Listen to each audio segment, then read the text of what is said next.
On va démarrer. Alors je vais vous parler, d'expérience d'achat. Alors ça se rapproche beaucoup c'est euh, très très rapproché de ce qu'a fait Paulin sur le copywriting. C'est vraiment très lié. Euh, et je voudrais vous raconter donc de notre expérience personnelle chez Capitaine Train, un peu comment on a géré ça, quelle était un peu la genèse de comment on a géré notre processus de design chez nous. Et moi, j'ai pas fait d'études de design du tout. Je suis ingénieur de formation. J'ai pas spécialement de formation de design. On a toujours essayé d'avoir une culture design chez Capitaine Train. Et nous, je prends toujours l'exemple de la boulangerie, pour expliquer ce que c'est une expérience d'achat. Nous, on essaye de ne pas parler d'expérience utilisateur, même d'expérience client, mais plus d'expérience d'achat. Qu'est-ce que c'est l'achat sur le web? Et si on prend une boulangerie, c'est vraiment pour le coup le truc que tout le monde connaît. On a tous eu cette expérience d'achat dans une boulangerie. Qu'est-ce qui fait qu'une boulangerie est bien, quoi? Comment on est arrivé à quelque chose de vraiment un processus d'achat vraiment excellent. On est arrivé par quelques centaines, voire milliers d'années d'expérience. Ça s'est fait au fur et à mesure. Et on entre dans une boulangerie, c'est beau. On nous dit bonjour, comment ça va? C'est pas encore le cas sur le web. Y a plein de choix, mais c'est hyper simple en même temps d'aller choisir le bon produit qu'on veut tout de suite. C'est hyper facile de payer. Sur l'image d'avant, on n'avait pas vu, mais il y avait un gamin qui payait en fait. Il a 5 ans et il est capable d'acheter une baguette de pain. Il a peut-être même 4 ans. Ça c'est très difficile, à part sur l'iPad, peut-être, via l'App Store. Pas beaucoup sur le web, il n'y a pas beaucoup de sites qui permettent à un gamin de 4 ou 5 ans de payer, quoi. Et vous avez un sourire et derrière on va vous dire merci, bonne journée, au revoir, et vous êtes content, quoi. Vous repartez avec votre produit, c'était hyper simple de le choisir. Si vous avez eu un peu de chance, il n'y avait pas de queue. Mais généralement, dans les bonnes boulangeries, il y a de la queue. Et nous, on arrivait avec l'idée donc de faire notre site web, notre produit, et en se disant mais pourquoi ça devrait être différent sur le web? Pourquoi on n'est pas arrivé encore à reproduire quelque chose qu'on connaît tous et qui nous plaît à tous, quoi.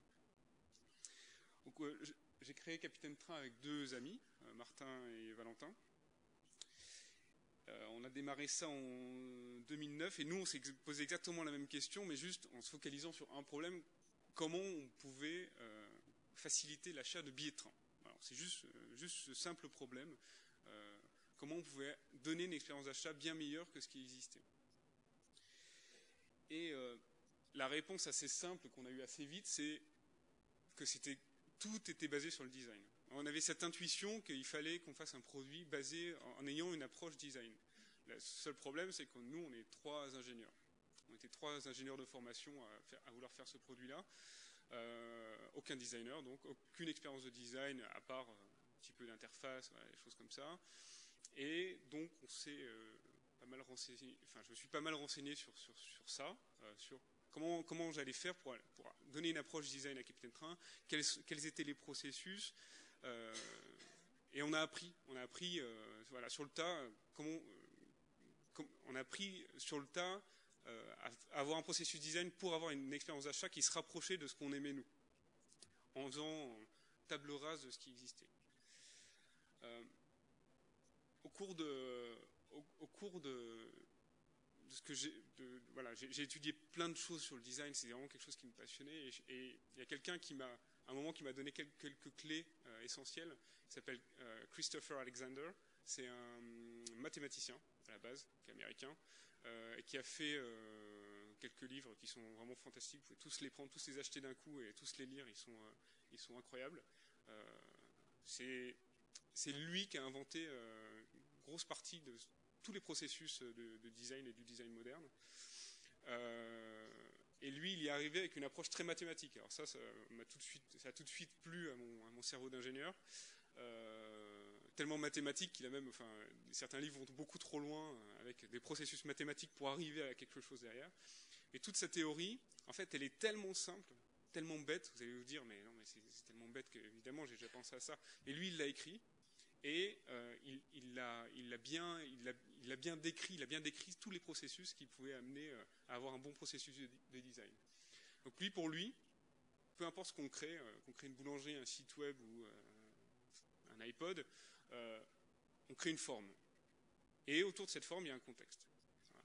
Et tout l'enjeu, c'est d'arriver à comprendre quel est le contexte. C'est pas de créer la forme, mais c'est d'arriver à comprendre quel est le contexte et quelles sont toutes les forces. On peut appeler ça des contraintes ou des forces qui vont s'appliquer sur cette forme. Donc si je prends par exemple un marteau, qu'est-ce que va devoir faire ce marteau? Concrètement, il va falloir qu'il tienne dans ma main, il va falloir qu'il puisse taper assez fort, il va falloir qu'il résiste à des produits chimiques peut-être. Il y a plein de petites contraintes qu'on va pouvoir lister, tout simplement, tout bêtement. Et à partir de ces contraintes, une fois qu'on a listé ces contraintes, on va pouvoir créer notre forme. Et tout l'enjeu, en fait, c'est pas de créer la forme, c'est d'avoir les bonnes contraintes. Et une fois que j'ai compris ça grâce à lui, c'est un concept qui est hyper simple, mais ça a débloqué plein de choses chez nous, et ça nous a permis surtout d'entrer dans un processus de design conscient. Il y a une grosse différence entre une boulangerie qui a mis des milliers d'années à se créer et qui est issue d'un processus complètement inconscient au final. Je vais vendre quelque chose, puis au fur et à mesure, il y a 2000 ans, il y a quelqu'un qui s'est dit bon, je vais vendre du pain, je vais prendre de l'argent en échange, mais bon, au fur et à mesure, pour en arriver à ce qui est aujourd'hui une boulangerie qu'on connaît chez nous, il y a eu plein de petits essais, plein de petites erreurs, plein de petits trucs qui font que maintenant, aujourd'hui, l'expérience se ressemble un peu partout et est super bonne. Mais c'est un processus inconscient. On n'a pas fait spécialement d'efforts pour créer une boulangerie, quoi. Nous, la différence, donc, c'est d'arriver à aller plus vite, notamment donc sur le web, pour avoir un processus conscient de design derrière. Donc, il y a plein de choses qui peuvent être, par exemple, des mauvaises contraintes. Et en fait, au début de notre startup, on en avait plein.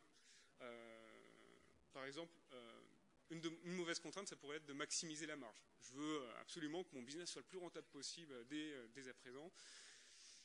Ça peut être une bonne contrainte, mais dans notre cas, pour faire un beau produit, c'est pas forcément la meilleure façon d'aborder la chose. Je veux, pour faire mon produit ou l'objet de mon travail, je veux avoir une bonne review de mes chefs.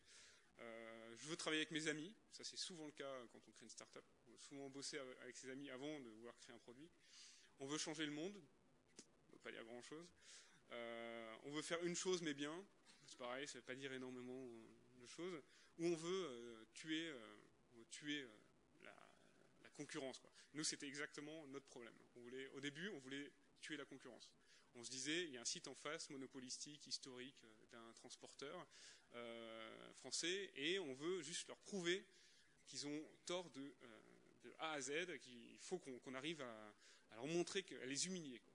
Donc, on est parti avec vraiment cette idée, qui est a posteriori vraiment bête, mais c'est pour ça qu'au début, Capitaine Train, en fait, dans les premières idées, ça ressemblait à ça. Ça ressemblait à, on va tellement les humilier qu'on va faire un Google. Il y a un champ, voilà, c'est fini. Alors qu'eux, ils ont mis plein de pages et tout. Non, nous, on va faire un champ. Et vous tapez à Paris-Lyon demain et à 10h et vous aviez votre billet. Et c'est là qu'on voit qu'il y a plein de problèmes qui se posent derrière, quoi. Bon, comment je rentre une carte de réduction?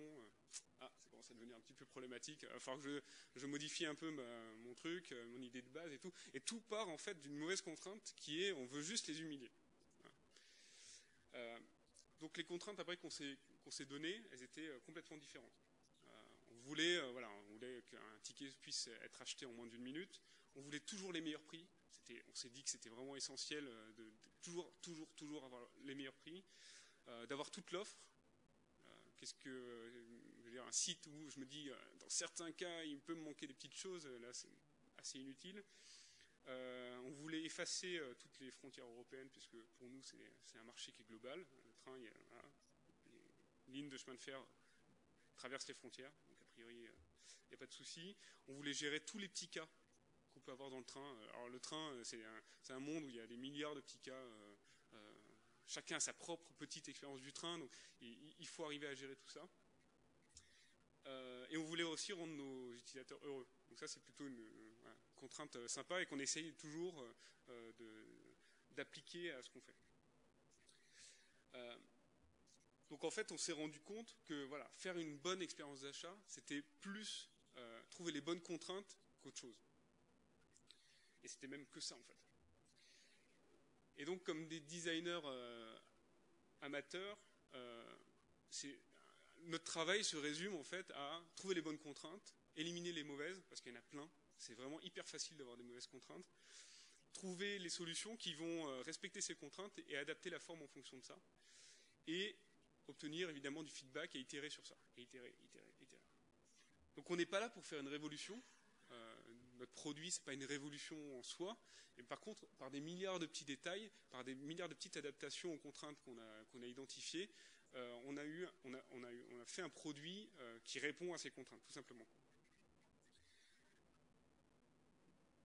Je vais passer vite fait, sinon je vais être trop long. On a dû faire des choix, par exemple, qui étaient un peu compliqués pour répondre justement à ces contraintes. Par exemple, chez nous, il n'y a pas de page web.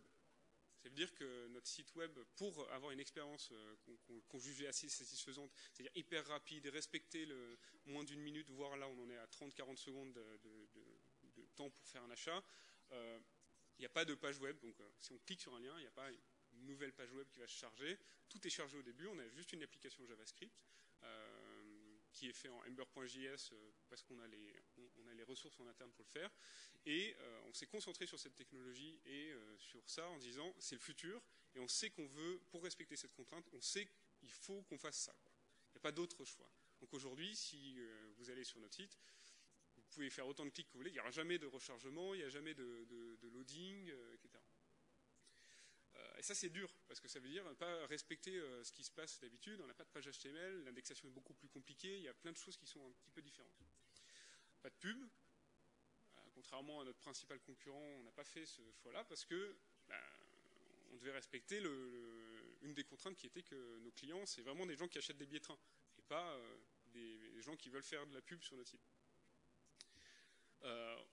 On vend que des e-billets, donc maintenant ça commence à devenir la norme, on est à 80%, quelque chose comme ça. Mais à l'époque c'était un choix dur parce que les gens avaient l'habitude d'acheter un billet, de pouvoir le revendre sur une marketplace diverse. Donc maintenant, et ce choix a été compliqué parce qu'il a fallu qu'on dise bah non, nous on n'autorise pas la revente de billets de train parce que tout simplement les transporteurs qu'on vend en fait, il n'y a que le transporteur français monopolistique qui permet ça. Ailleurs, en Allemagne, en Italie, partout, il n'y a pas ce genre de marché. Donc nous, comme on était européens, on n'allait pas se faire juste un petit cas pour eux. C'est 100 fois plus simple pour la prévente. Enfin, il y a plein de petites choses qui ont fait qu'on n'a pas permis d'avoir des billets cartonnés comme avant. Voilà. Et tout ça, tous ces choix durs sont beaucoup plus simples à faire quand on connaît très très bien les contraintes derrière. Et aujourd'hui, le résultat de ça, c'est qu'on a 70% de clients qui reviennent. C'est-à-dire que quand on gagne un client, on ne le perd plus. Et c'est grâce à tous ces petits détails d'expérience d'achat, du début à la fin de l'achat, et puis sur plein de petites choses, font que on ne veut plus revenir à une expérience dégradée derrière avec un autre site. Et donc, pour faire ça, on a dû faire des millions de compromis. Et vraiment, vraiment beaucoup de compromis tous les jours. Paulin en parlait sur le copywriting, c'est vraiment ça. Tous les jours, il y a des petites décisions à faire sur des mini détails qui vont faire qu'on va respecter les contraintes. Et le seul compromis qu'il ne faut jamais faire, c'est justement sur ces contraintes elles-mêmes. Une fois qu'on les a définies, elles sont là, elles vont être là pour le reste de la vie de l'entreprise, et c'est ça qui va définir le produit de l'entreprise. Donc si vous avez des clients, et on n'est plus dans les années 2000 où l'idée était de faire surtout des sites avec beaucoup d'utilisateurs, nous notre but c'est pas de faire des utilisateurs, notre but c'est de faire des clients. Et ça change beaucoup de choses. Donc chez nous on parle plus d'expérience utilisateur, on essaie vraiment de plus en parler, mais vraiment de parler d'expérience de client, donc customer experience, et plus encore de plaisir d'achat. Qu'est-ce qui va faire que derrière, comme quand j'entre dans une boulangerie, il y a un plaisir d'acheter, de se dire allez, je vais sur site, je suis content, je vais me prendre mon produit, prendre mon billet de train, et je suis content à la fin, j'ai mon billet de train, et personne m'a pris la tête, j'ai eu un bonjour, au revoir, et si j'ai un problème, je sais qu'il y a toujours quelqu'un pour m'aider. Voilà. Je m'arrête là, et si vous avez des questions, ce sera avec plaisir.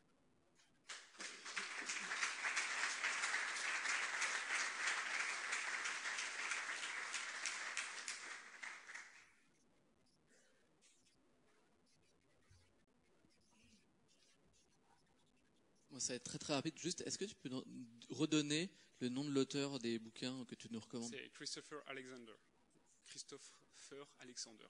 Merci.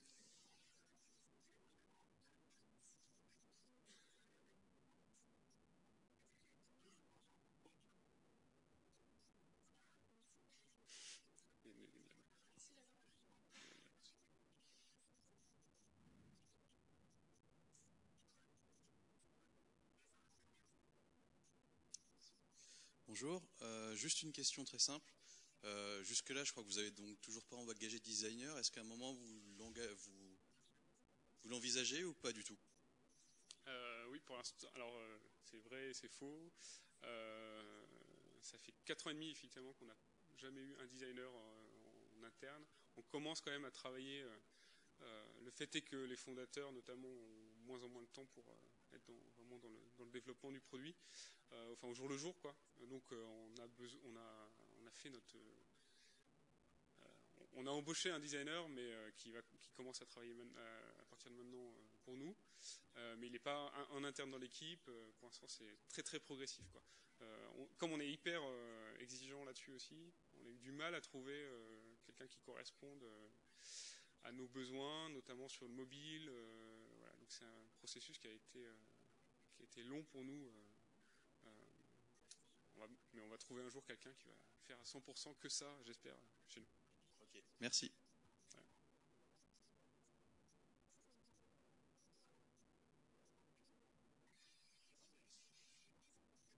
Bonjour. Bonjour. Tu as parlé de bonnes contraintes, d'arriver à identifier les bonnes des mauvaises contraintes. Oui. Mais tu n'as pas dit comment tu arrives à déterminer si une contrainte est bonne ou mauvaise. Bah, c'est vraiment, pour le coup, le travail du designer, quoi.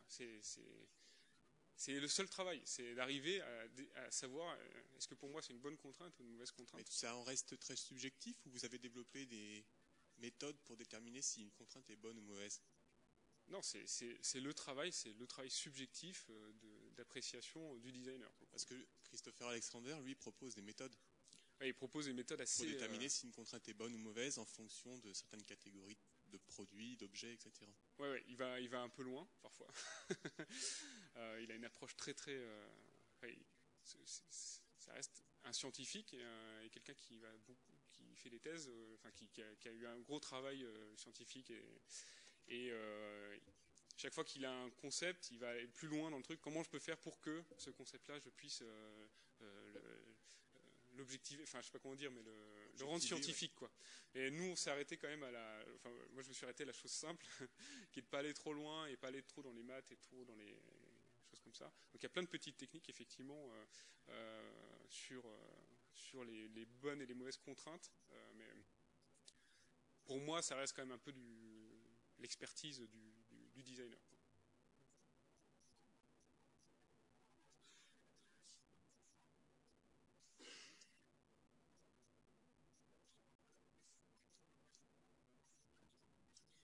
Oui, bonjour. Est-ce que vous faites des bêta-tests utilisateurs? Est-ce que vous avez déjà convié des usagers et leur faire tester devant vous cette nouvelle interface? Parce que je pense que quand on est habitué à utiliser Voyage SNCF, qui en plus cette année ont refait leur site, qu'on fait un effort entre guillemets, est-ce que est-ce que vous faites des bêta-tests, des focus group pour voir comment des usagers qui sont, on va dire, un peu experts, pas experts, mais je veux dire des gens qui ont l'habitude de naviguer sur le web, donc qui ont, on va dire, des notions pour éviter les pubs et qui sont un peu plus rapides que des utilisateurs un peu plus lambda, ma mère qui a 60 piges et qui va un petit peu plus chercher ce qu'elle recherche, quoi. On n'a jamais fait. Alors, si je dis jamais, c'est un peu bête parce qu'on a quand même fait 1 an et demi de bêta. Mais on s'est jamais uniquement appuyé sur les retours pour faire nos propres choix, quoi. Parce que en fait, alors on le fait, c'est clair, on l'a fait sur le web, on l'a fait pendant 1 an et demi quand même. C'est rare des sites qui vont aussi loin dans le mode bêta. On le fait actuellement pour nos apps mobiles. Par contre, on essaye toujours de jamais contredire les contraintes de base. Parce que, typiquement, par exemple, sur le e-billet, il y a plein de gens qui nous ont dit non, mais je n'achèterai jamais chez vous puisque je veux revendre mes billets derrière et je veux pouvoir avoir cette liberté.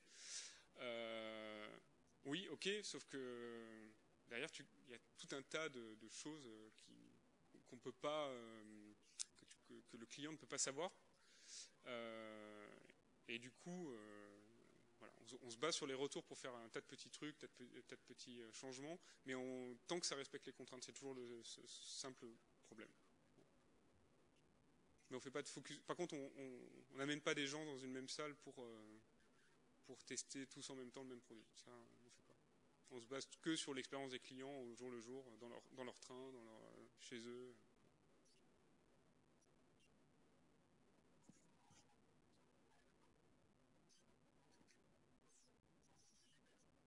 Moi, j'ai une petite question. Je voulais savoir d'où viennent vos clients, parce qu'aujourd'hui, Capitaine Train est assez connu dans la communauté UX, notamment parce que voilà, l'expérience utilisateur est super efficace, etc. Vous disiez tout à l'heure que l'indexation était assez compliquée du fait qu'il n'y ait pas de refresh et compagnie. Donc, comment vous faites connaître comment, à terme, vous voulez choper plus d'utilisateurs voilà, ma question. On a fait le choix. On a d'abord essayé de faire un bon produit utilisable par tout le monde, que ce soit Madame Michu ou le plus tech d'entre nous.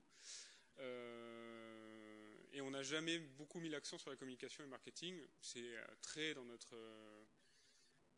ADN, quoi. On n'est pas des gens communicants ni marketing. D'ailleurs, ça me fait très très plaisir d'avoir le badge de marketing sur ma petite présentation de ce matin. Et le fait est que ce produit a été apprécié par un certain nombre de gens qui l'ont fait connaître et tous en early adopters, et que en gros on est connu par la communauté tech, généralement urbaine, mais pas plus, quoi. Donc après la question c'est comment on va plus loin. Et ben tout simplement on se met au marketing, à la communication. Et ça c'est un processus qu'on a enclenché on va dire au début d'année, même si c'est un tout petit peu long. On va en voir les fruits là dans les prochains mois pour qu'on devienne vraiment une marque connue et voilà. Mais la base c'était quand même de faire un beau produit dès le départ, parce qu'on a des ambitions qui font que on voulait prendre le temps de faire ça, de faire bien ça. Les marchés sont énormes, c'est des marchés assez lents aussi, donc on voulait prendre le temps de faire quelque chose de vraiment imbattable et sur lequel, là actuellement c'est assez difficile de nous rattraper, tant commercialement que, sur plein d'aspects, quoi.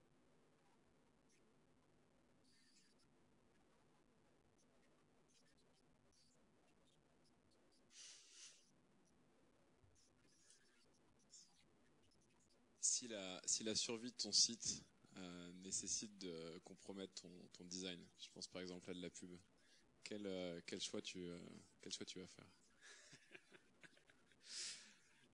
Donc disclaimer, Martin est investisseur chez nous.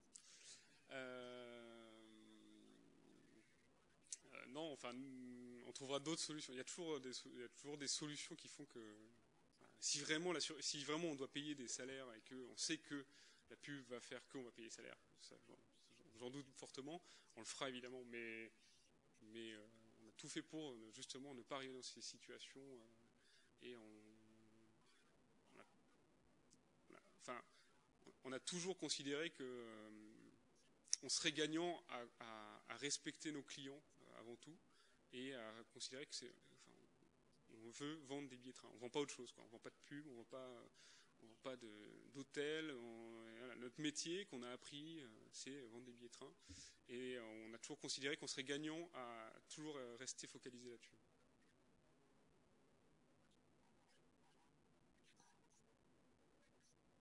Mais effectivement, c'est moins court terme que d'autres solutions. Tu as parlé rapidement de support client.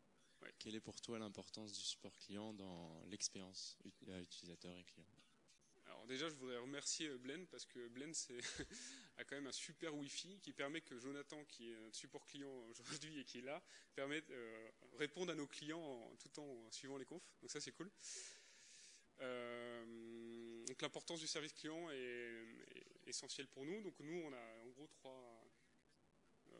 on suit le client du début jusqu'à la fin. Donc, il y a certains sites de vente qui font une toute petite partie, qui font de l'affiliation et tout. Nous, on voulait vraiment que tout soit intégré jusqu'au service client parce que, en gros, nos 3 aspects, c'est qu'on est beaucoup plus rapide, on est forcément moins cher, mais c'est pas forcément, enfin, on est forcément au même prix ou moins cher.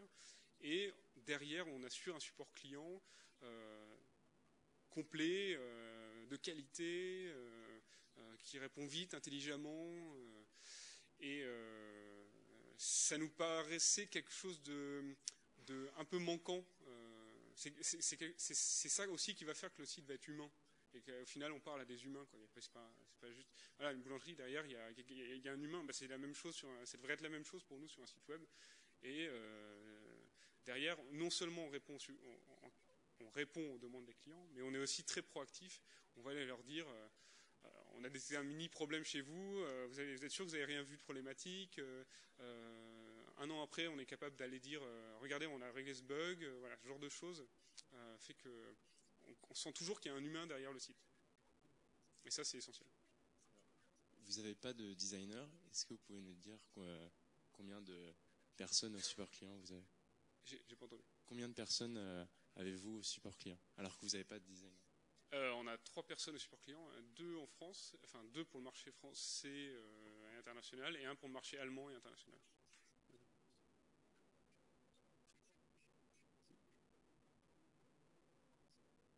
Et c'est d'ailleurs le premier recrutement qu'on avait fait. Le support client était la première personne qu'on a recrutée chez nous. Donc c'est assez propre à la France parce que la complexité des tarifs fait que il faut quelqu'un à plein temps pour les comprendre.